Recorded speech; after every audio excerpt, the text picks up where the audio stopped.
Hello student, Kalyani high second में online platform पर आपका स्वागत है। मैं हूं लखन दायमा, आपको भारतीय राज्य व्यवस्था पढ़ा रहा हूं।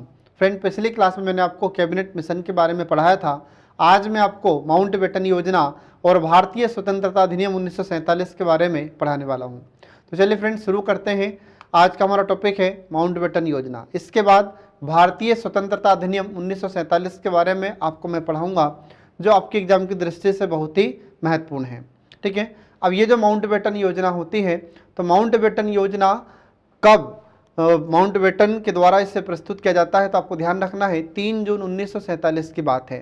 इसका नाम माउंटबेटन योजना क्यों होता है?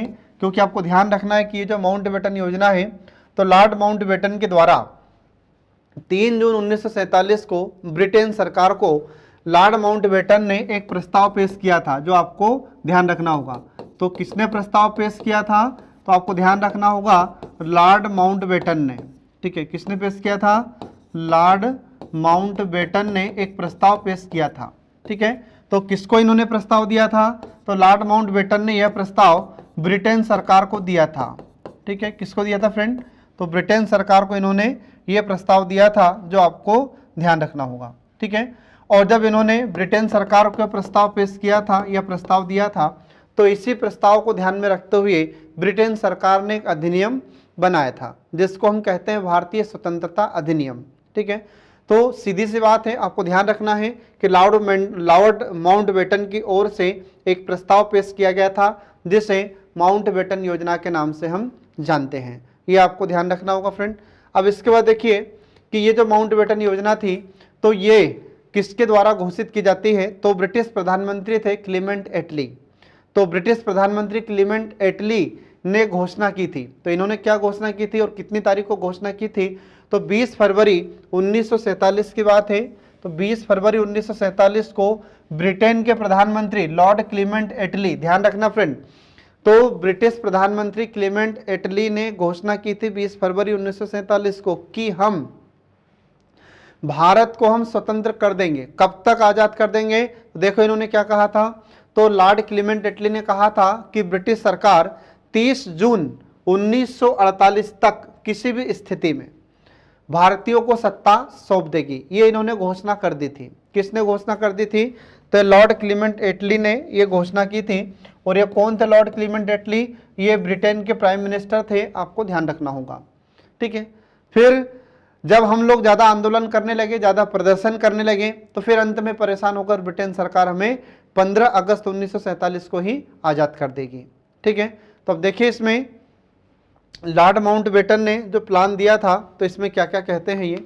तो इन्होंने ये अपनी योजना कब प्रस्तुत की थी, या इन्होंने लॉर्ड माउंटबेटन ने ब्रिटेन सरकार को प्रस्ताव कब पेश किया था?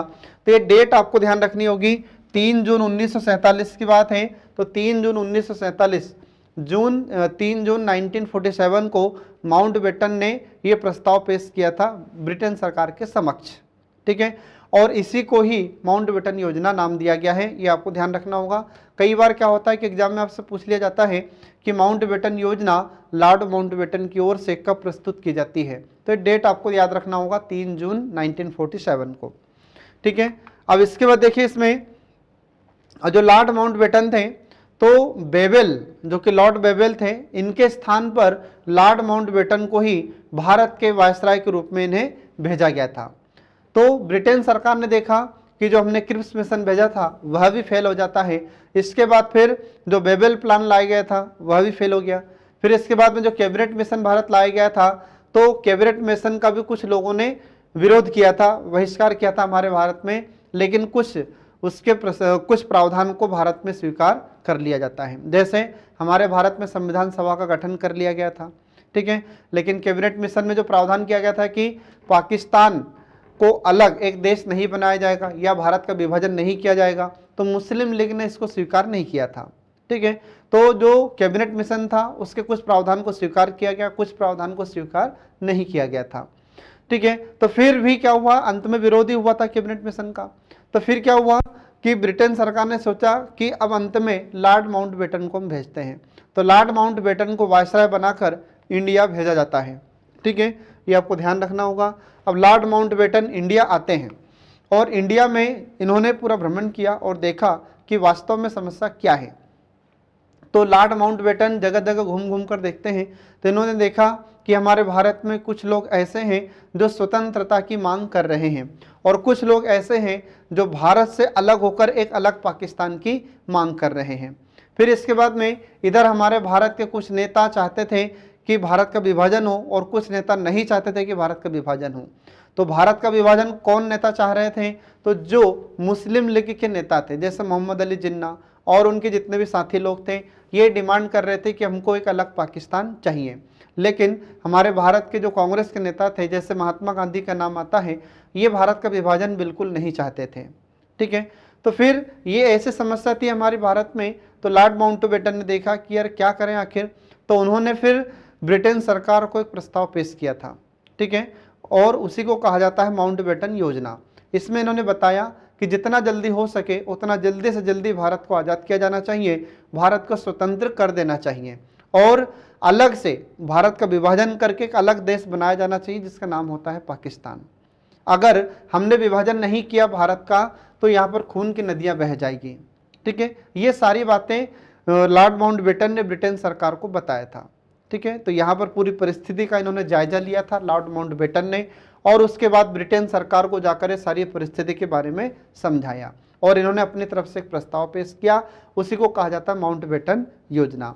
अब इस माउंटबेटन योजना के कुछ प्रमुख बिंदु हैं, इन्हीं बिंदुओं को ध्यान में रखते हुए ब्रिटेन सरकार एक अधिनियम पारित करेगी, उसका नाम होगा भारतीय स्वतंत्रता अधिनियम 1947।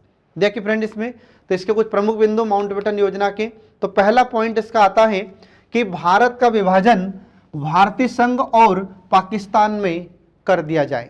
इन्होंने कहा, किसने? लॉर्ड माउंटबेटन ने।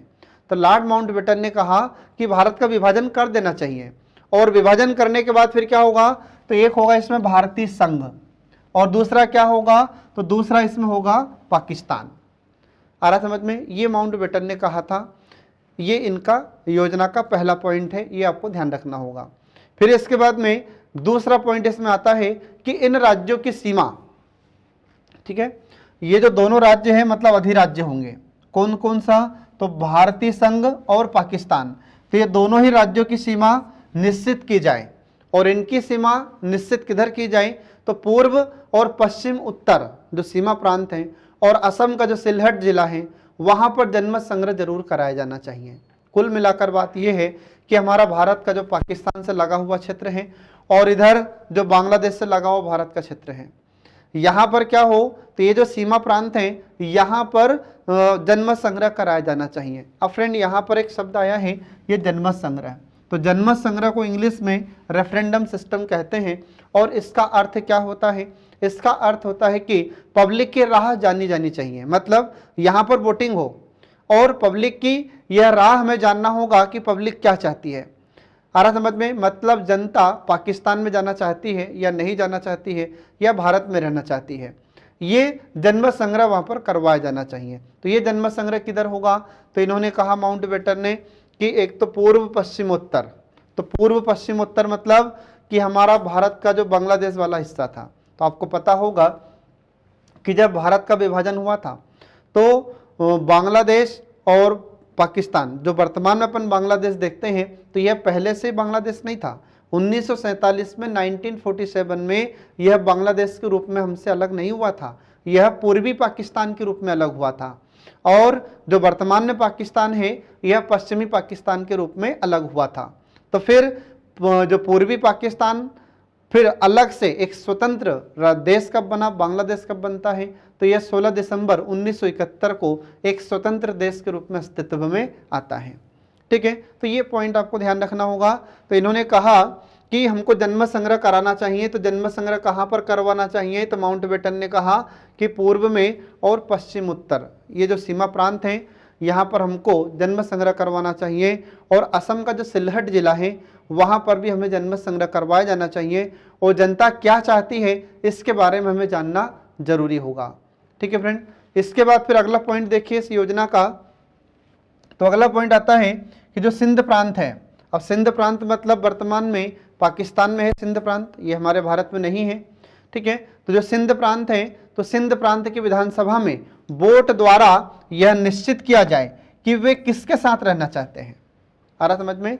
तो पाकिस्तान जो सिंध प्रांत पाकिस्तान में आता है, तो उस सिंध प्रांत में जो जनता वहाँ पर रहती है, उन जनता से यह जानना चाहिए कि वे किसके साथ रहना चाहते हैं। पाकिस्तान के साथ रहना चाहती है जनता या भारत के साथ रहना चाहती है। ये इन्होंने अपने प्रस्ताव में ये पॉइंट लिखे थे।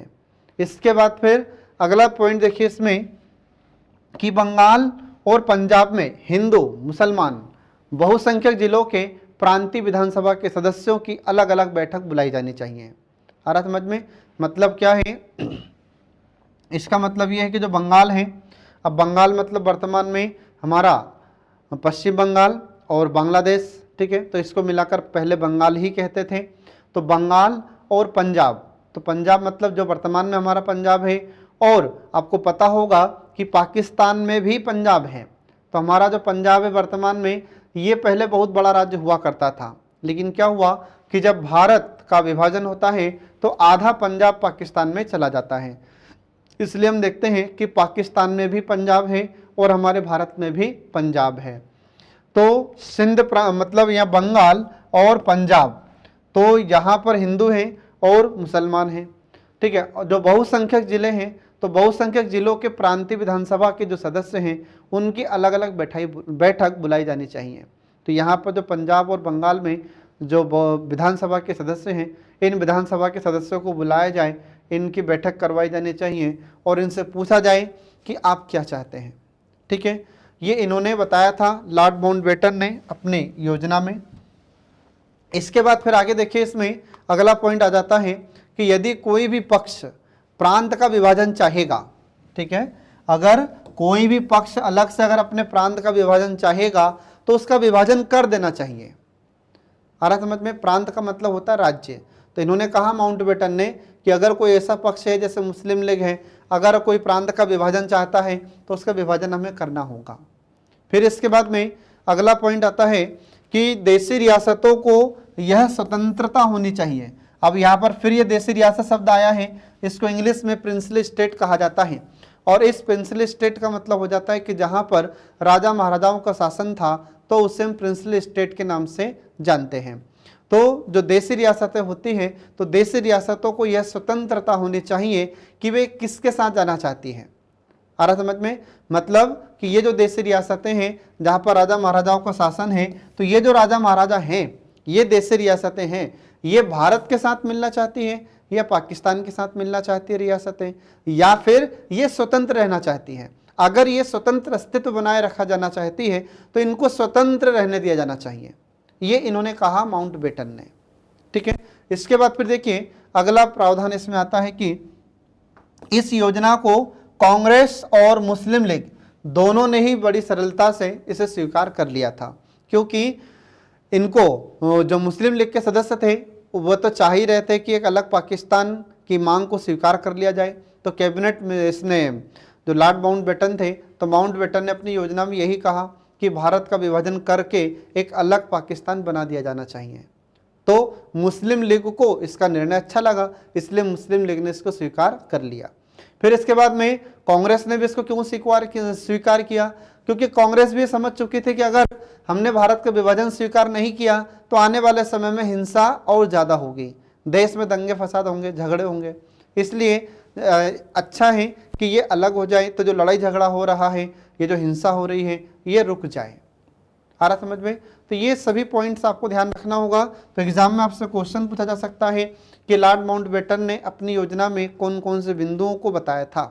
तो इन्होंने जो पॉइंट लिख कर दिए थे, या इन्होंने जो अपनी योजना तैयार करके या जो अपना प्रस्ताव तैयार करके ब्रिटेन सरकार को दिया था, यही प्रस्ताव ब्रिटेन सरकार हूबहू संसद में, ब्रिटेन की संसद में प्रस्तुत करती है और इसी को ही फिर भारतीय स्वतंत्रता अधिनियम पारित करती है। ठीक है, ये आपको ध्यान रखना होगा। इसके बाद अब देखिए अगला पॉइंट आता है इसमें, इसी का जो माउंटबेटन योजना है, तो माउंटबेटन योजना का अगला पॉइंट आता है कि संविधान सभा के 2 भाग होंगे।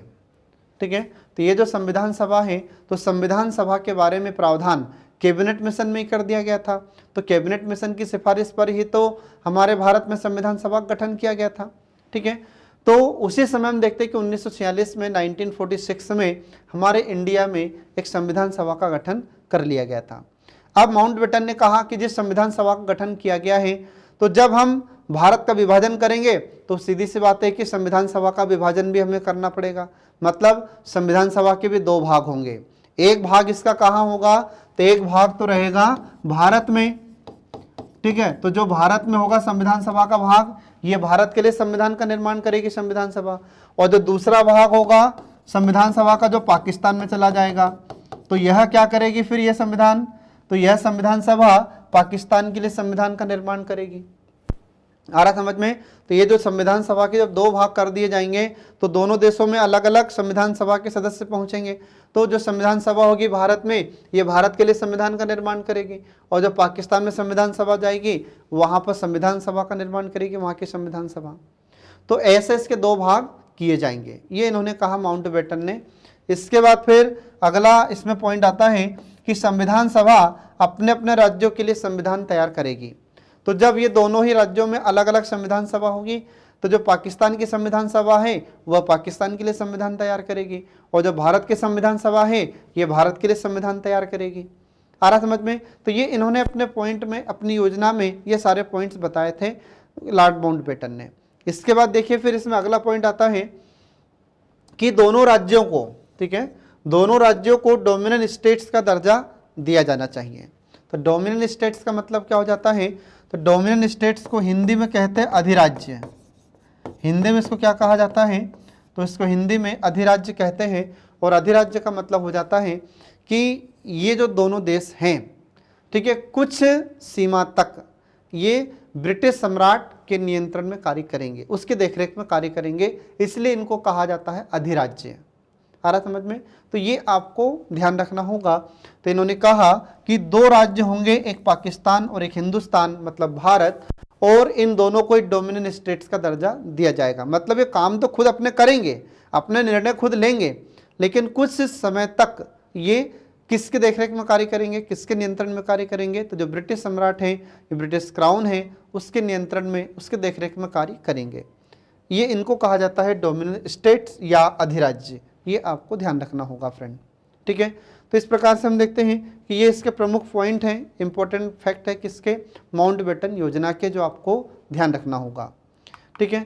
अब इसके बाद में फिर लॉर्ड माउंटबेटन ने ये अपनी पूरी योजना तैयार करके किसको दी, ब्रिटेन गवर्नमेंट को, और ब्रिटेन सरकार ने इस योजना को, इस प्रस्ताव को ब्रिटिश संसद में पेश किया, ठीक है। तो ब्रिटिश संसद ने इसको कब पेश किया, या ब्रिटेन सरकार ने संसद में इसको कब पेश किया है, तो आपको ध्यान रखना है। देखिए इसमें कुछ डेट भी आपको ध्यान रखनी होगी। तो 20 फरवरी 1947 को ब्रिटिश प्रधानमंत्री क्लीमेंट एटली ने घोषणा की थी कि 30 जून 1948 को हम भारत में ब्रिटिश सरकार का शासन समाप्त कर देंगे। ये इन्होंने कहा था लॉर्ड क्लीमेंट एटली ने, जो मैं आपको पहले भी बता चुका हूँ। फिर इसके बाद क्या होगा, तो इसके बाद उन्हें सत्ता उत्तरदायी भारतीय हाथों में सौंप दी जाएगी। तो जो उत्तरदायी होंगे, जो जिम्मेदार होंगे, उन्हें यह भारत की सत्ता उनके हाथों में सौंप दी जाएगी। ये लॉर्ड क्लीमेंट एटली ने घोषणा कर दी थी। फिर इसके बाद में इस घोषणा पर जो मुस्लिम लीग था, तो मुस्लिम लीग ने आंदोलन और तेज कर दिया और भारत के विभाजन की मांग स्पष्ट कर दी। इन्होंने कहा कि हमको तो अलग भारत का विभाजन करके एक अलग हमारा देश चाहिए, जिसका नाम होगा पाकिस्तान। आ रहा समझ में। और ये मांग तो ये लोग कब से करते आ रहे थे, मुस्लिम लीग के सदस्य। तो मुस्लिम लीग के सदस्य ये मांग 1940 से ही करते आ रहे थे, क्योंकि पहली बार 1940 में ही अलग पाकिस्तान की मांग इन लोगों ने रखी थी, ठीक है। इसके बाद देखिए फिर इस घोषणा पर जो मुस्लिम लीग था, तो मुस्लिम लीग ने आंदोलन किया और भारत के विभाजन की बात इन्होंने की थी, ये आपको ध्यान रखना होगा।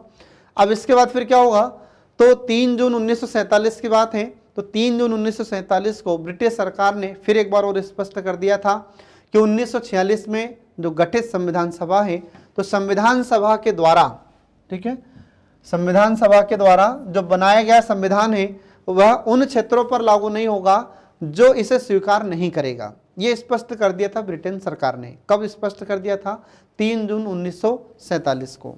ये इन्होंने कहा था कि भैया जो 1946 में संविधान सभा का गठन किया गया था, अब उस संविधान सभा ने जो संविधान का निर्माण किया है, ठीक है, तो यह संविधान जो लोग नहीं चाहते हैं कि हम इस संविधान को लागू नहीं करेंगे तो वहां पर उन क्षेत्रों पर यह संविधान लागू नहीं होगा। आ रहा समझ में? तो ये आपको ध्यान रखना होगा फ्रेंड। इसके बाद फिर इसी 3 जून 1947 को वायसराय लॉर्ड माउंटबेटन ने विभाजन की योजना पेश की, जिसे माउंटबेटन योजना के नाम से जाना जाता है, जो मैं आपको पहले भी बता चुका हूं। और इस योजना को कांग्रेस और मुस्लिम लीग दोनों ने इसको आसानी से स्वीकार कर लिया था, क्योंकि मुस्लिम लीग तो चाहता ही था कि भारत का विभाजन करके एक अलग हमारा देश बना दिया जाए जिसका नाम होगा पाकिस्तान। अब कांग्रेस के नेताओं ने कुछ सीमा तक प्रयास किया कि भारत के टुकड़े न हो, भारत का विभाजन न हो। गांधी जी हमेशा यही कहते थे कि मैं भारत का विभाजन स्वीकार नहीं करूंगा, और अगर भारत का विभाजन होगा तो मेरी लाश पर से होगा, ये तो गांधी जी कहते थे। लेकिन फिर लोगों ने समझाया, जो दूसरे नेता थे उन्होंने कहा कि नहीं गांधी जी ऐसा मत कीजिए, क्योंकि भारत का विभाजन अगर हो रहा है तो हो जाने दीजिए, ये भारत के अगर टुकड़े हो रहे हैं तो हो जाने दीजिए। अलग अगर ये लोग पाकिस्तान की मांग कर रहे हैं मुस्लिम लीग के सदस्य, तो एक अलग पाकिस्तान का गठन हो जाने दीजिए। ठीक है, अगर हमने ये विभाजन नहीं स्वीकार किया तो आने वाले समय में हमारे भारत में खून की नदियां बह जाएगी। ठीक है, तो फिर अंत में गांधी जी भी स्वीकार कर लेते हैं। तो ऐसे कांग्रेस और मुस्लिम लीग दोनों ने ही इसको स्वीकार कर लिया था, भारत विभाजन की योजना को। फिर इसके बाद में इस घोषणा पर मुस्लिम लीग ने आंदोलन तेज कर दिया था और भारत विभाजन की मांग ये लोग करने लगे थे। फिर इसके बाद में जब ब्रिटेन सरकार ने ये प्रस्ताव वहाँ पर पेश किया ब्रिटेन की संसद में, और ब्रिटेन संसद ने जब इसको पारित किया तो इसी को कहा जाता है भारतीय स्वतंत्रता अधिनियम 1947। ये आपको ध्यान रखना होगा। अब ब्रिटेन की संसद में इसे कब पेश किया जाता है तो डेट आपको याद रखना होगा। तो उसका डेट कौन सी है फ्रेंड? तो डेट है, आपको ध्यान रखना है 4 जुलाई 1947 को। तो ब्रिटेन संसद में या ब्रिटेन की संसद में इसे पेश किया जाता है। और ध्यान रहे कि जब इसे प्रस्ताव को भारतीय स्वतंत्रता अधिनियम जो बनने वाला था, तो इसको जब संसद में पेश किया गया था तो किसके द्वारा पेश किया जाता है आपको ध्यान रखना होगा। उस समय वहाँ के जो प्राइम मिनिस्टर थे उनका नाम था लॉर्ड क्लीमेंट एटली। इसलिए एग्जाम में बार बार आपसे क्वेश्चन पूछा जाता है कि जब भारत को स्वतंत्रता प्राप्त होती है तो उस समय ब्रिटेन के प्रधानमंत्री कौन थे, तो आपको याद रखना होगा लॉर्ड क्लीमेंट एटली। ठीक है, तो 4 जुलाई 1947 को ब्रिटेन की संसद में यह प्रस्ताव पेश किया जाता है। और ब्रिटेन की संसद ने इसे कब पारित कर दिया?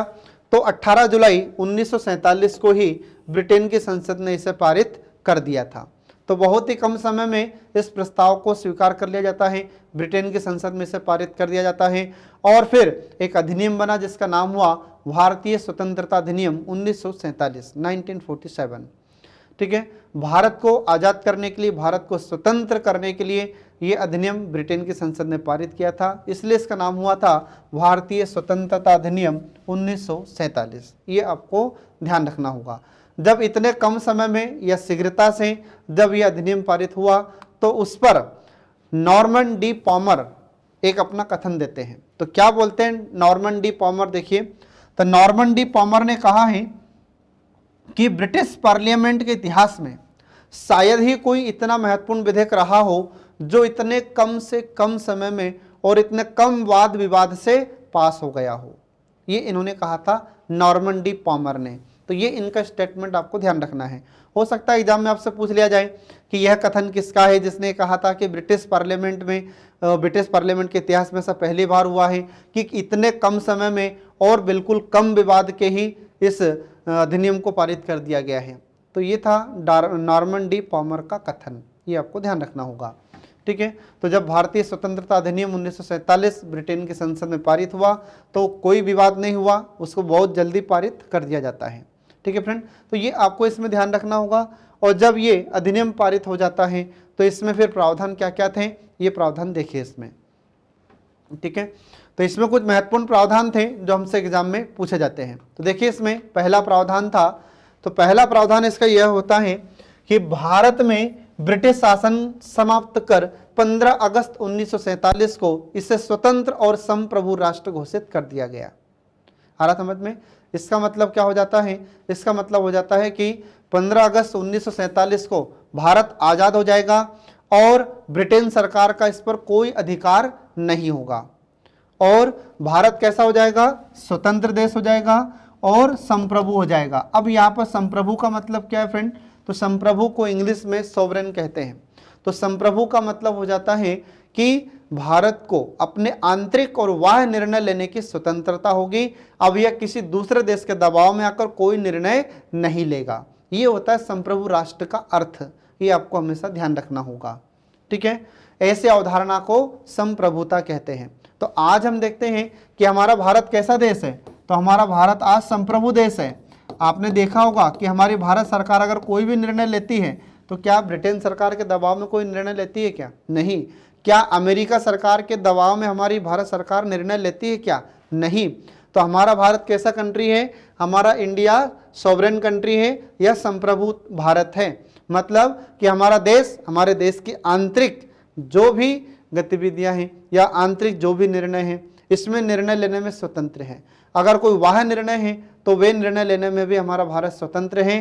किसी दूसरे देश के दबाव में आकर हमारा भारत निर्णय नहीं लेता, इसलिए हमारा भारत है संप्रभु देश। तो ये इसमें प्रावधान किया जाता है कि भारत अब कैसा देश होगा? ये संप्रभु राष्ट्र होगा, ठीक है। तो ये आपको ध्यान रखना होगा। इसके बाद फिर अगला इसमें प्रावधान होता है कि भारत का विभाजन किया जाएगा। अब भारत का विभाजन होगा तो इसमें दो राष्ट्र होंगे, दो डोमिनियन स्टेट होंगे या दो अधिराज्य होंगे। और ये कैसे होंगे? तो संप्रभु राष्ट्र होंगे। तो संप्रभु राष्ट्र मतलब ये दोनों देश, भारत और पाकिस्तान, ठीक है। तो भारत का विभाजन करके दो देश बनाए जाएंगे, जिसमें एक का नाम होगा भारत और दूसरे का नाम होगा पाकिस्तान। और ये दोनों ही राष्ट्र अपने आंतरिक और बाह्य निर्णय स्वतंत्रता पूर्वक लेंगे, किसी दूसरे देश के दबाव में आकर कोई निर्णय नहीं लेंगे। ये इसमें प्रावधान किया जाता है। और इसके बाद ये जो दोनों देश हैं, राष्ट्रमंडल से अलग होने की स्वतंत्रता भी इनको रहेगी। अब राष्ट्रमंडल को इंग्लिश में कहते हैं कॉमनवेल्थ, और इसका अर्थ क्या होता है? तो ऐसे देशों का समूह जो कभी न कभी ब्रिटेन के नियंत्रण में रहे हैं या ब्रिटेन के गुलाम रहे हैं, ऐसे देशों के समूह को राष्ट्रमंडल कहा जाता है। तो ये जो देश है, मतलब भारत और पाकिस्तान है, ये दोनों राष्ट्रमंडल से अलग हो सकते हैं। ये जब चाहे तब राष्ट्रमंडल की सदस्यता त्याग सकते हैं। ये इसमें प्रावधान किया जाता है फ्रेंड, ये आपको ध्यान रखना होगा। अब इसके बाद फिर देखिए इसमें अगला प्रावधान। अगला प्रावधान क्या है इसमें? तो अगला प्रावधान यह है कि वायसराय का पद समाप्त कर दिया जाएगा। मतलब जो वायसराय का पद है यह समाप्त कर दिया गया, अब कोई वायसराय नहीं होगा। और उसके स्थान पर जो दोनों डोमिनियन स्टेट हैं, दोनों जो अधिराज्य हैं, ये गवर्नर जनरल के पद का सृजन करेंगे। मतलब कि जब दोनों देश आज़ाद, मतलब भारत आज़ाद हो जाएगा और भारत का विभाजन हो जाएगा, तो फिर ये दोनों ही देश, कौन से? भारत और पाकिस्तान, ये अपने देश में एक गवर्नर जनरल के पद का सृजन करेंगे। और इसकी नियुक्ति कौन करेगा? तो इसकी नियुक्ति राष्ट्र की कैबिनेट की सिफारिश पर ब्रिटेन के ताज को करना था। आ रहा समझ में? इसलिए तो इन्हें डोमिनियन स्टेट या अधिराज्य कहा जा रहा है। आ रहा समझ में? अब आज हम देखें क्या वर्तमान में भारत अधिराज्य है क्या? तो अब नहीं है। जब तक हमारा संविधान बनकर तैयार नहीं हुआ था तब तक हमारा भारत डोमिनियन स्टेट था, अधिराज्य था, ठीक है। क्योंकि उस समय तक हमारे यहाँ पर जो गवर्नर जनरल था, तो ये गवर्नर जनरल की नियुक्ति कौन करेगा? तो ब्रिटेन का ताज, मतलब ब्रिटिश क्राउन, लेकिन किसकी सिफारिश पर? कैबिनेट की सिफारिश पर। तो इसलिए इसको यहाँ पर अधिराज्य कहा जा रहा है दोनों को, ठीक है। ये आपको ध्यान रखना होगा। इसके बाद फिर अगला पॉइंट इसमें आता है कि इन पर, मतलब दोनों देशों पर ब्रिटेन की सरकार का कोई नियंत्रण नहीं रहेगा। आ रहा समझ में? मतलब जो भारत और पाकिस्तान है, तो भारत और पाकिस्तान पर ब्रिटेन सरकार का कोई नियंत्रण नहीं रहेगा। दोनों अपनी इच्छा के अनुसार कार्य करेंगे, दोनों अपने देशों में विधि निर्माण कर सकेंगे, संविधान का निर्माण कर सकेंगे। ये अधिकार इन्हें प्रदान किया जाता है। इसके बाद देखिए इसमें अगला प्रावधान आ जाता है। अगला प्रावधान है इसमें कि ये दोनों डोमिनियन राज्य हैं या दोनों ही डोमिनियन स्टेट हैं, तो दोनों डोमिनियन राज्यों में संविधान सभाओं को अपने अपने देशों का संविधान बनाने का अधिकार होगा। आ रहा समझ में? तो हम देखते हैं कि हमारे भारत में भारत की संविधान सभा भारत के लिए संविधान का निर्माण करती है, और जो पाकिस्तान की संविधान सभा थी ये पाकिस्तान के लिए संविधान का निर्माण करती है। और इसके लिए किसी भी देश के संविधान को ये अपना सकते हैं। मतलब क्या हुआ?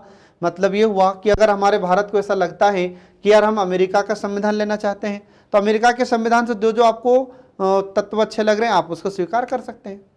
आ रहा समझ में? ऐसे ही हमने कई देशों से संविधान उधार लिया है, तो जिस देश का संविधान हमें जो जो अच्छा लगा है उसको हमने एडॉप्ट किया और हमारे भारतीय संविधान में शामिल किया है। क्यों? क्योंकि यहाँ पर यह प्रावधान किया गया था कि दोनों ही देश को अगर लगे कि हमें उस देश से संविधान लेना है तो आप उस देश से संविधान को एडॉप्ट कर सकते हो। आ रहा समझ में? और ये शक्ति इन्हें प्रदान की गई थी। तो आप दूसरे देशों से संविधान को ले भी सकते हो और उस संविधान को अपना भी सकते हो। ये शक्तियां इन दोनों ही राज्यों को, दोनों ही देशों को प्रदान की गई थी इस अधिनियम के माध्यम से। इसके बाद फिर अगला प्रावधान इसमें आता है कि संविधान सभाएं किसी भी ब्रिटिश कानून को समाप्त करने के लिए भी कानून बना सकती है। यह भी बहुत अच्छा प्रावधान है। इसमें कह दिया गया था कि जो दोनों संविधान सभाएं हैं, पाकिस्तान की संविधान सभा और भारत के संविधान सभा, यदि चाहें तो ब्रिटेन का जो भी कानून है उसको समाप्त करने के लिए कानून बना सकती है। और यहाँ तक कि जो भारतीय स्वतंत्रता अधिनियम 1947 है इसको निरस्त करने का भी अधिकार इन्हें दिया गया था। अगर ये दोनों ही देशों की सरकार ये चाहती है, मतलब दोनों देशों की जो संविधान सभा है ये चाहती है कि हम भारतीय स्वतंत्रता अधिनियम 1947 को भी निरस्त करना चाहते हैं, तो ये भी अधिकार इन्हें दिया गया था। ये भी प्रावधान इस भारतीय स्वतंत्रता अधिनियम 1947 में कर दिया गया था।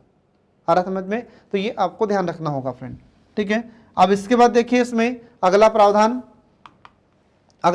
इसमें आ जाता है कि दोनों संविधान सभाएं, पाकिस्तान की संविधान सभा और भारत की संविधान सभा, ठीक है, तो दोनों संविधान सभाएं नए संविधान का निर्माण एवं कार्यान्वित होने तक अपने अपने संबंधित क्षेत्रों के लिए विधानसभा का गठन भी कर सकती है। ये इसमें इनको शक्तियां प्रदान की जाती है।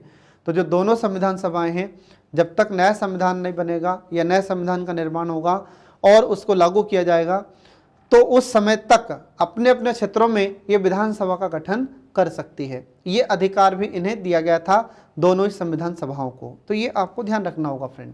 इसके बाद फिर अगला पॉइंट इसमें आता है, ये अगला प्रावधान आता है कि ब्रिटेन में भारत सचिव का जो पद था उसको समाप्त कर दिया जाएगा। मतलब ब्रिटेन में जो भारत का सचिव था, तो भारत सचिव जो कि भारत का प्रतिनिधित्व करता था वहां पर, तो इस भारत सचिव का पद समाप्त कर दिया जाएगा और सभी शक्तियां राष्ट्रमंडल मामलों के राज्य सचिव को दे दी जाएगी। आ रहा समझ में? तो जो राज्य सचिव है, राष्ट्रमंडल मामलों का राज्य सचिव है, ये क्या करेगा, तो राष्ट्रमंडल के जो जो सदस्य हैं ये उनका प्रतिनिधित्व वहां पर करता था। तो जो भारत सचिव है इसकी सारी शक्तियां किसको दे दी जाएगी, जो राष्ट्रमंडल मामलों का राज्य सचिव होता है इसको सारी शक्तियां दे दी जाएगी।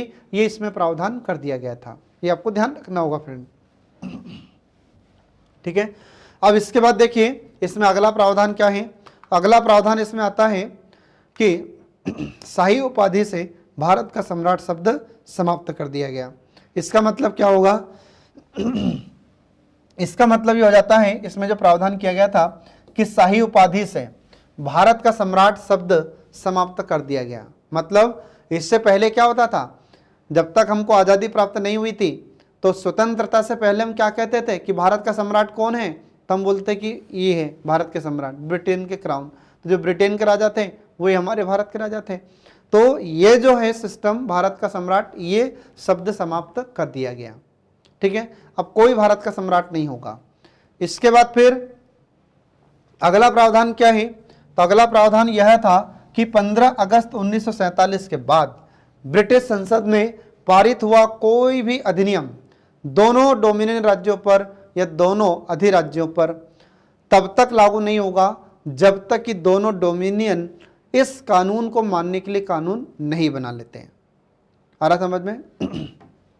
इसका मतलब क्या होगा, इसका मतलब ये है कि जब 15 अगस्त 1947 को भारत को आज़ादी प्राप्त हुई, ठीक है, तो आपको पता होगा कि पाकिस्तान ने हमसे एक दिन पहले ही स्वतंत्रता दिवस मना लिया था। हम लोग 15 अगस्त को मनाते हैं, वे लोग 14 अगस्त को मनाते हैं। तो ये जो दोनों डोमिनियन स्टेट हैं, दोनों अधिराज्य हैं, तो यदि ब्रिटेन की संसद में अगर कोई भी कानून पारित होगा, कोई भी अधिनियम यदि पारित होगा, तो ये इन दोनों देशों पर, भारत और पाकिस्तान पर तब तक लागू नहीं होगा जब तक इन दोनों ही देशों में कानून मानने के लिए, कानून को स्वीकार करने के लिए कोई कानून न बना दिया जाए, तब तक ये अधिनियम दोनों देशों पर लागू नहीं होगा। आ रहा समझ में, ये आपको ध्यान रखना होगा। इसके बाद फिर अगला पॉइंट इसमें आता है कि भारत के राज्य सचिव के द्वारा सिविल सेवा में नियुक्तियां करने और पदों में आरक्षण प्रणाली समाप्त कर दी जाएगी। आ रहा समझ में, जो भारत का राज्य सचिव है, तो जो भारत का राज्य सचिव है इसके द्वारा जो सिविल सेवा में नियुक्तियां की जाती थी और पदों में जो आरक्षण दिया गया था, ये सारी प्रणालियां समाप्त कर दी जाएगी। इसके बाद फिर अगला प्रावधान इसमें आता है कि 15 अगस्त 1947 से पहले सिविल सेवा के कर्मचारियों को वही सुविधाएं मिलती रहीं जो उन्हें पहले से प्राप्त थी। आ रहा समझ में। अब सिविल सेवा वर्तमान में क्या है, तो वर्तमान में आज अपन देखते हैं कि जो आईएएस है ये सिविल सेवा है। पहले इसको हम सिविल सर्विस कहते थे, आईसीएस कहते थे, और आज़ादी के बाद इसका नाम होता है आईएएस। ठीक है, तो 15 अगस्त 1947 से पहले जो सिविल सेवा के कर्मचारी होते थे तो उनको वही सुविधाएं मिलती रही जो उन्हें पहले भी मिलती थी। ये आपको ध्यान रखना होगा फ्रेंड। इसके बाद फिर अगला पॉइंट देखिए, इसमें अगला पॉइंट आता है कि जो आदिवासी क्षेत्र होते हैं, तो आदिवासी क्षेत्र मतलब जहाँ पर जनजाति निवास करती है या जो जनजाति बाहुल्य क्षेत्र थे या जहाँ पर जनजातियों की जनसंख्या ज़्यादा थी। देखिए इसमें कि आदिवासी क्षेत्र समझौता संबंधों पर भी ब्रिटिश हस्तक्षेप समाप्त कर दिया जाएगा। इसका मतलब क्या होगा कि जहाँ पर जनजाति की जनसंख्या ज़्यादा होगी, जो आदिवासी क्षेत्र हैं, और वहाँ पर जो भी समझौता है, संबंध है ब्रिटेन सरकार के, ये सभी समाप्त कर दिए जाएंगे। अब ब्रिटेन सरकार का इन आदिवासी क्षेत्रों पर कोई हस्तक्षेप नहीं होगा, इन आदिवासी क्षेत्रों से ब्रिटेन सरकार का कोई संबंध नहीं होगा। आ रहा समझ में। इसके बाद फिर देखिए इसमें अगला प्रावधान। अब अगला प्रोविजन क्या है इसमें, तो नेक्स्ट प्रोविजन था कि 15 अगस्त 1947 से भारतीय रियासतों पर ब्रिटिश संप्रभुता की समाप्ति की भी घोषणा कर दी जाती है। इसका मतलब ये हुआ कि हमारे भारत में जो भारतीय रियासत थी, तो इन भारतीय रियासतों पर जो ब्रिटिश की संप्रभुता थी, मतलब क्या है, मतलब ये कि अगर भारतीय रियासतों को कोई निर्णय लेना होता था तो इन ब्रिटिश सरकार से या ब्रिटिश शासन से परमिशन लेनी पड़ती थी, अनुमति लेनी होती थी। तो ये जो संप्रभुता है ये समाप्त कर दी गई। आ रहा समझ में। इसके बाद फिर अगला जाता है कि भारतीय रियासतों को यह स्वतंत्रता दी जाती है कि वे चाहे तो भारत में मिल सकती हैं, और अगर ये रियासतें चाहें तो पाकिस्तान में मिल सकती है, और अगर ये दोनों ही देशों में नहीं मिलना चाहती और यदि ये स्वतंत्र रहना चाहती हैं तो इन्हें स्वतंत्र रहने का अधिकार भी दिया जाता है। तो इसीलिए अपन देखते हैं कि जब भारत आज़ाद हुआ तो हमारे भारत में कई देशी रियासतें ऐसी थी जो भारतीय संघ में नहीं मिलना चाहती थी। तो लगभग सभी रियासतों को तो भारतीय संघ में मिला लिया था। तो क्यों नहीं मिलना चाहती थी, क्योंकि उनको ये अधिकार दिया गया था कि अगर ये चाहे तो भारत में मिल जाए और ये चाहे तो पाकिस्तान में मिल जाए, और अगर ये दोनों ही देशों में नहीं मिलना चाहती, अगर स्वतंत्र रहना चाहती है तो स्वतंत्र भी रह सकती है। तो इसलिए हमारे भारत में लगभग जो रियासतें थी तो उनको तो सरदार वल्लभ भाई पटेल ने आज़ादी के बाद मिला लिया था भारतीय संघ में, लेकिन 3 रियासतें ऐसी थी जो नहीं मिलना चाहती थी, जैसे हैदराबाद, जम्मू कश्मीर और जूनागढ़। ये 3 रियासतें ऐसी थी जो स्वतंत्र रहना चाहती थी। आ रहा समझ में। तो ये जो अधिकार इनको दिया गया था, इसी अधिकार का फायदा ये रियासतें उठा रही थी। इसके बाद फिर देखिए अगला प्रावधान इसमें क्या होता है, तो अगला प्रावधान है कि भारत के गवर्नर जनरल एवं जो प्रांतीय गवर्नर थे, तो भारत के गवर्नर जनरल और भारत के जितने भी राज्य थे उनके गवर्नर। अब याद रखें, जो गवर्नर जनरल होता था तो ये हमारे भारत के होते थे एक केंद्र स्तर पर, जैसे आज हमारे भारत में राष्ट्रपति होते हैं। तो जैसे हमारे भारत के राष्ट्रपति हैं, ऐसे पहले ये गवर्नर जनरल होते थे भारत के। ठीक है, और आज भी हम देखते हैं कि प्रत्येक राज्यों में एक गवर्नर पद की व्यवस्था है, मतलब प्रत्येक राज्य के लिए एक राज्यपाल होता है। ठीक है, तो ऐसे उस समय जो भारत के गवर्नर जनरल थे और हमारे जो प्रांत के मतलब राज्यों के गवर्नर थे, इनको राज्यों का संवैधानिक प्रमुख नियुक्त किया जाएगा। आज भी अपन देखते हैं कि हमारे भारत में सर्वोच्च संवैधानिक पदाधिकारी कौन है, राष्ट्रपति हैं, और राज्यों के स्तर पर संवैधानिक प्रमुख कौन है, हमारे राज्यों के राज्यपाल होते हैं। आ रहा समझ में, ये आपको ध्यान रखना होगा। तो इस अधिनियम में यह प्रावधान किया जाता है कि जो भारत के गवर्नर जनरल हैं और राज्यों के जो गवर्नर हैं, इनको संवैधानिक प्रमुख के रूप में नियुक्त किया गया और सभी मामलों पर मंत्रिपरिषद के परामर्श पर यह कार्य करेंगे। तो हमारे जो भारत के गवर्नर जनरल हैं ये अपने केंद्र की मंत्रिपरिषद की सलाह पर कार्य करेंगे और जो राज्यों के गवर्नर हैं तो राज्यों के गवर्नर राज्य की मंत्रिपरिषद की सलाह पर कार्य करेंगे। तो आज भी ऐसे ही होता है। आज भी हम देखते हैं कि हमारे भारत के राष्ट्रपति को सलाह देने के लिए एक केंद्र में मंत्रिपरिषद की व्यवस्था की गई है और उसका प्रमुख, उसका मुखिया कौन होता है उस मंत्रिपरिषद का, तो प्रधानमंत्री होता है। ऐसे राज्यों के स्तर पर हम देखते हैं तो राज्यों के स्तर पर जो मंत्रिपरिषद होती है तो उसका अध्यक्ष कौन होता है, मुख्यमंत्री होता है और इस मंत्रिपरिषद की सलाह से ही राज्य के राज्यपाल काम करते हैं और उधर केंद्र में हमारे राष्ट्रपति काम करते हैं। ठीक है, तो ये प्रावधान उसी समय कर दिए गए थे। इसके बाद फिर देखिए इसमें आगे, तो अगला इसमें पॉइंट आता है कि जो दोनों राज्य थे, दोनों राज्य मतलब हिंदुस्तान और पाकिस्तान। ठीक है, तो जो हिंदुस्तान और पाकिस्तान है तो दोनों राज्यों की सीमा का निर्धारण किया जाएगा। अब दोनों की सीमा का जब निर्धारण किया जाएगा तो इसके लिए सीमा आयोग का गठन किया जाएगा। ठीक है, तो इसमें हम देखते हैं कि 2 सीमा आयोग का गठन किया जाएगा। तो 2 सीमा आयोग का गठन कैसे है, तो इधर पंजाब है हमारे भारत में जो इधर पाकिस्तान से लगा हुआ है, तो इधर इसके लिए पंजाब सीमा आयोग का गठन किया जाएगा और जो पश्चिम बंगाल वर्तमान में है और बांग्लादेश है तो इसके लिए बंगाल सीमा आयोग का गठन किया जाएगा। फिर से मैं आपको एक बार और बता देता हूं, जब भारत का विभाजन हुआ था, जब पाकिस्तान हमसे अलग हुआ था तो पाकिस्तान 2 रूप में अलग हुआ था, एक पूर्वी पाकिस्तान और एक पश्चिमी पाकिस्तान। आ रहा समझ में? तो जो पूर्वी पाकिस्तान और पश्चिमी पाकिस्तान है तो इसमें सीमा का निर्धारण कैसे होगा, तो इसका सीमा का निर्धारण करने के लिए आयोग गठित किया जाना चाहिए। तो कौन सा आयोग होगा, तो 2 सीमा आयोग की बात की गई थी, एक तो पंजाब और अपना जो भारत है। ठीक है, तो पंजाब आधा किधर चला गया, पाकिस्तान में चला गया और आधा हमारे भारत में बचा। तो इधर पंजाब से लगा हुआ पाकिस्तान, इधर इसकी सीमा का निर्धारण कैसे होगा, तो बोले कि इसके लिए सीमा आयोग का गठन होना चाहिए। फिर इधर पूर्व में जो बांग्लादेश है जो अलग उस समय हुआ था तो पूर्वी पाकिस्तान के रूप में अलग हुआ था। ठीक है, तो पूर्वी पाकिस्तान और इधर पश्चिमी पाकिस्तान, इसके लिए सीमा का निर्धारण करने के लिए 2 आयोग गठित होने चाहिए, जिसमें एक आयोग का नाम होगा पंजाब सीमा आयोग, दूसरा हो जाएगा बंगाल सीमा आयोग। ठीक है, और इनके अध्यक्ष किसे बनाया गया था, तो इन दोनों ही आयोग के अध्यक्ष सर रेडक्लिफ को बनाया गया था, ये आपको ध्यान रखना होगा। तो एग्जाम में क्वेश्चन पूछा जाता है कि जो पाकिस्तान का जब विभाजन भारत से हुआ था या भारत से जब अलग हुआ था पाकिस्तान, तो उस समय जो सीमा आयोग का गठन किया गया था, इस सीमा आयोग के अध्यक्ष किसे बनाया गया था, तो ये आपको ध्यान रखना होगा, सर रेडक्लिफ को बनाया गया था। इसलिए एग्जाम में आपसे क्वेश्चन पूछा जाता है कि भारत और पाकिस्तान के बीच में कौन सी सीमा है, तो ये आपको ध्यान रखना होगा रेडक्लिफ लाइन।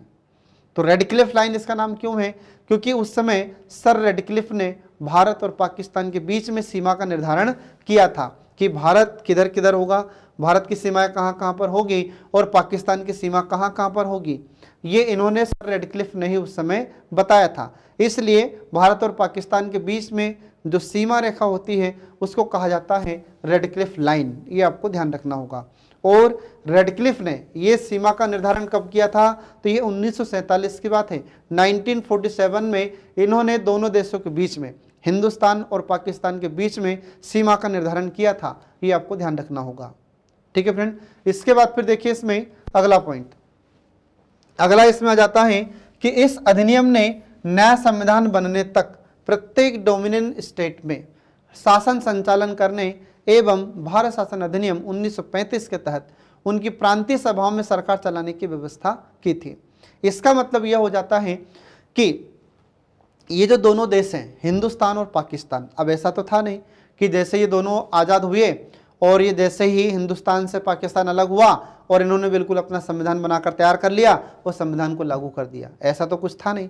तो फिर क्या हुआ, तो इसमें प्रावधान किया गया कि आज़ाद भले ही हो गए आप, लेकिन जब तक आप अपना संविधान बनाकर तैयार नहीं करेंगे तब तक भारतीय शासन या भारत शासन अधिनियम 1935 के तहत ही शासन चलता रहेगा। इसलिए एग्जाम में एक बार नहीं कई बार आपसे क्वेश्चन पूछा जा चुका है और आने वाले एग्जाम में भी आपसे पूछा जा सकता है कि जब भारत आज़ाद हुआ था, ठीक है, तो उस समय तो संविधान का निर्माण किया जा रहा था, संविधान तो बनकर तैयार हुआ नहीं था, तो फिर भारत का शासन कैसे चल रहा था? तो फिर भारत का शासन और पाकिस्तान का शासन, यह भारत शासन अधिनियम 1935 के तहत चल रहा था। आ रहा समझ में? ये आपको हमेशा ध्यान रखना है। तो जब तक भारत का संविधान बनकर लागू नहीं हुआ था तब तक भारत शासन अधिनियम 1935 के तहत हमारे भारत में शासन चलता रहा। ये बहुत ज़्यादा इंपॉर्टेंट फैक्ट है फ्रेंड, ये आपको हमेशा ध्यान रखना होगा, क्योंकि एग्जाम में से कई बार क्वेश्चन पूछा गया है। और जब हमारा भारत का संविधान बनकर तैयार हुआ और लागू हुआ, तब से फिर हमारे भारत में संविधान के तहत शासन किया जा रहा है। ठीक है, ये आपको ध्यान रखना होगा। इसके बाद फिर दोनों डोमिनियन स्टेट को इस कानून में सुधार करने का अधिकार भी था। अगर ये दोनों देशों को ऐसा लग रहा है, हिंदुस्तान को और पाकिस्तान को ऐसा लग रहा है कि हमें इसमें कुछ सुधार करना है, तो सुधार भी कर सकते हैं आप। आ रहा समझ में? अब जो भारत शासन अधिनियम 1935 था, तो इसमें जो अनुच्छेद थे, तो इसमें लगभग 200 से भी ज़्यादा अनुच्छेद हूबहू हमारे भारतीय संविधान में शामिल कर लिए गए बिना परिवर्तन किए। इसलिए एमपीपीएससी में जो सिलेबस जोड़ा गया है उसमें भारत शासन अधिनियम 1919 और भारत शासन अधिनियम 1935 को जोड़ा गया है। ठीक है, तो बहुत ही ज़्यादा इंपॉर्टेंट है भारत शासन अधिनियम 1935, जो मैं आपको पिछली क्लास में पढ़ा चुका हूँ। तो ये आपको ध्यान रखना होगा फ्रेंड। इसके बाद देखिए, इसमें अगला आ जाता है इसमें जो ब्रिटिश शासक था, तो ब्रिटिश शासक को विधेयकों पर मताधिकार और उन्हें स्वीकृत करने के अधिकार से भी वंचित कर दिया गया। आ रहा समझ में? मतलब भारत के लिए और पाकिस्तान के लिए अब किसी भी विधेयक पर ये अपनी अनुमति नहीं दे सकता। कौन? British crown. लेकिन जो ब्रिटिश शासक था, तो ब्रिटिश शासक के नाम पर अगर गवर्नर जनरल को किसी भी विधेयक को स्वीकार करने का अधिकार, अगर उसको कोई विधेयक पर अनुमति देना हो या विधेयक को स्वीकार करना हो, तो वो कर सकता है। ये गवर्नर जनरल को अधिकार दिया गया था। इसका मतलब क्या हुआ? इसका मतलब यह है कि जो ब्रिटेन का राजा था या ब्रिटेन का शासक था, तो उस ब्रिटेन के शासक को भारत के या पाकिस्तान के लिए किसी विधेयक पर अपना मत देने का, अपनी अनुमति देने का अधिकार नहीं था। यह अधिकार इसका समाप्त कर दिया गया। लेकिन जो गवर्नर जनरल है, तो ब्रिटिश शासक के नाम पर अगर गवर्नर जनरल किसी विधेयक पर अपनी अनुमति देना चाहता है, अपनी स्वीकृति देना चाहता है, तो वह दे सकता है। ये अधिकार गवर्नर जनरल को भारत में दिया जाता है। ये आपको ध्यान रखना होगा। ठीक है फ्रेंड।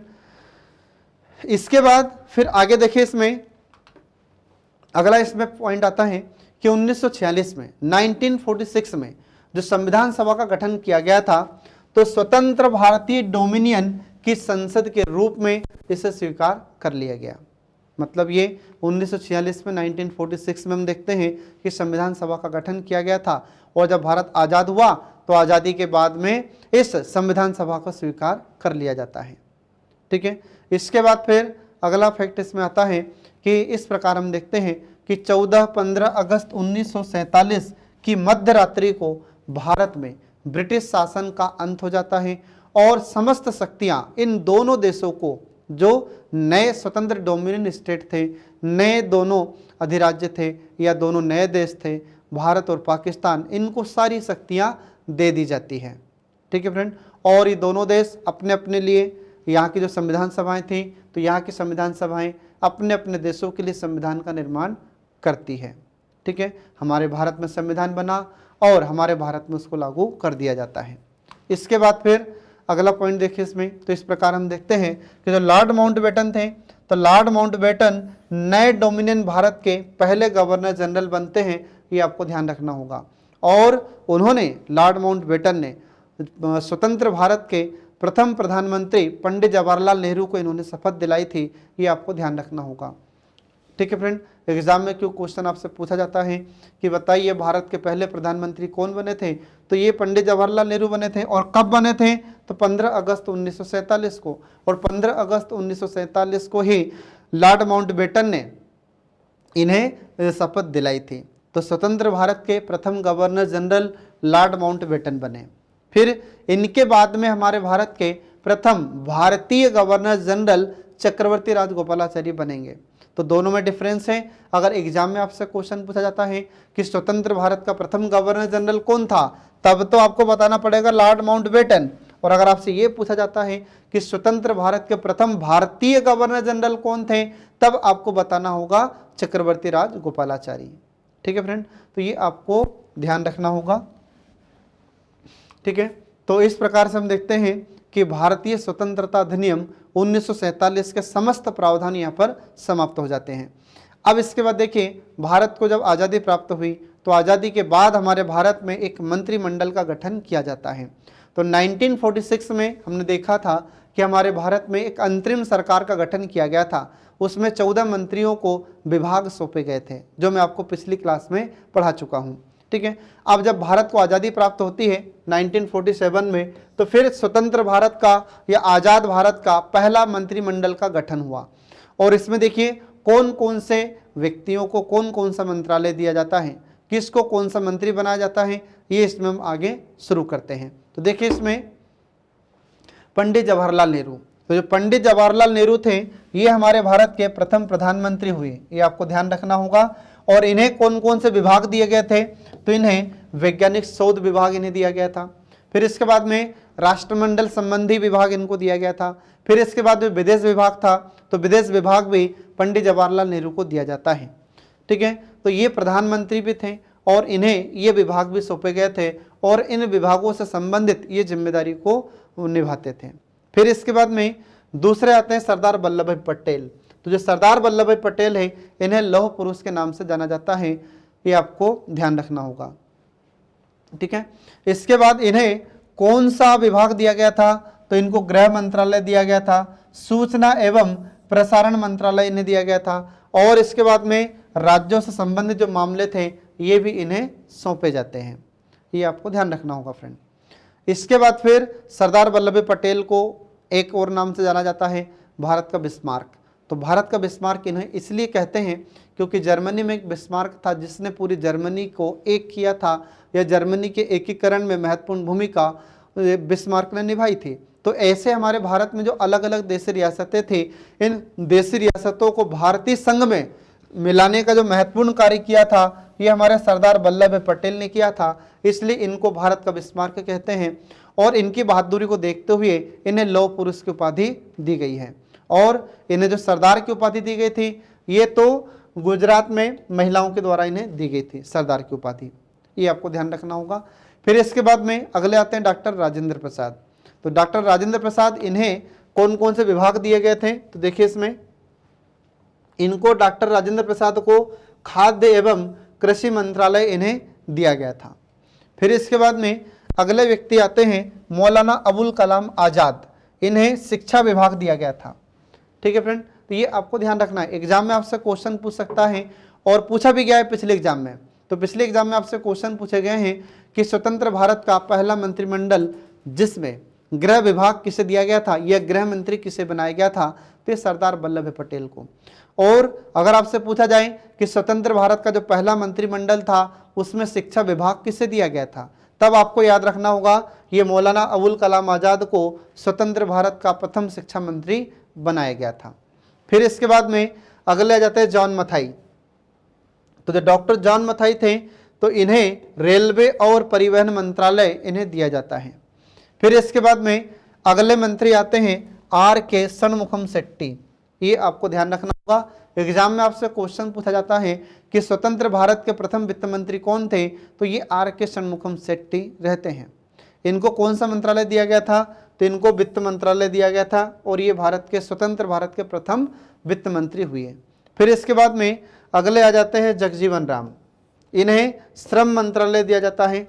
और बाबू जगजीवन राम ये बिहार के रहने वाले थे, सासाराम जिले के।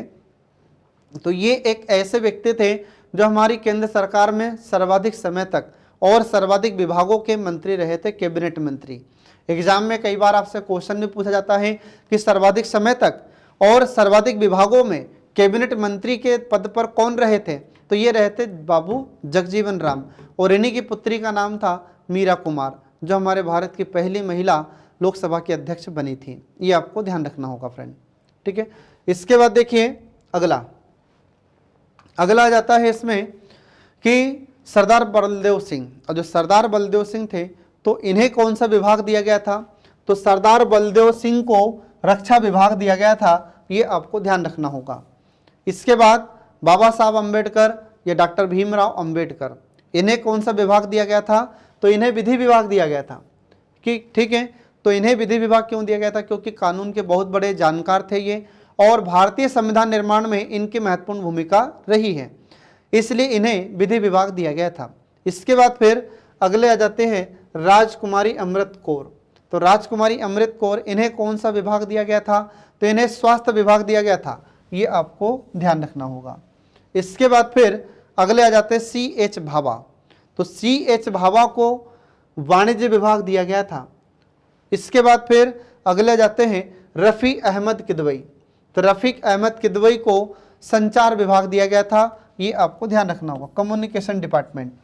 फिर इसके बाद में अगले आ जाते हैं डॉक्टर श्यामा प्रसाद मुखर्जी। तो डॉक्टर श्यामा प्रसाद मुखर्जी को उद्योग एवं आपूर्ति विभाग दिया गया था, ये आपको ध्यान रखना होगा। फिर इसके बाद में अंत में आते हैं V.N. गाडगिल। तो V.N. गाडगिल को कौन से विभाग दिए गए थे? तो इनको कार्य तथा खान एवं ऊर्जा मंत्रालय इन्हें दिया जाता है। ठीक है, तो ये हमारे स्वतंत्र भारत का पहला मंत्रिमंडल था जिसमें अलग अलग व्यक्तियों को अलग अलग मंत्रालय दिया गया था, विभाग दिया गया था। तो ये आपको ध्यान रखना होगा फ्रेंड। तो एग्जाम में आपसे क्वेश्चन पूछ सकता है कि हमारे इंडिया में जो स्वतंत्र भारत का प्रथम मंत्रिमंडल था, तो राजकुमारी अमृता कौर को कौन सा डिपार्टमेंट दिया गया था? तो ये आपको ध्यान रखना होगा, स्वास्थ्य विभाग। ठीक है फ्रेंड, तो इस प्रकार से हम देखते हैं कि यहाँ पर ये स्वतंत्र भारत का प्रथम मंत्रिमंडल और भारतीय स्वतंत्रता अधिनियम 1947, ये आज का टॉपिक हमारा समाप्त हो जाता है। तो नेक्स्ट वीडियो जल्दी आपके लिए लेकर प्रस्तुत होंगे। तब तक के लिए पढ़ते रहिए, देखते रहिए कल्याणी IAS अकेडमी के सभी वीडियोस जो आपको प्रतियोगी परीक्षाओं में सफलता दिलाने में महत्वपूर्ण भूमिका निभाते हैं। Thanks for watching.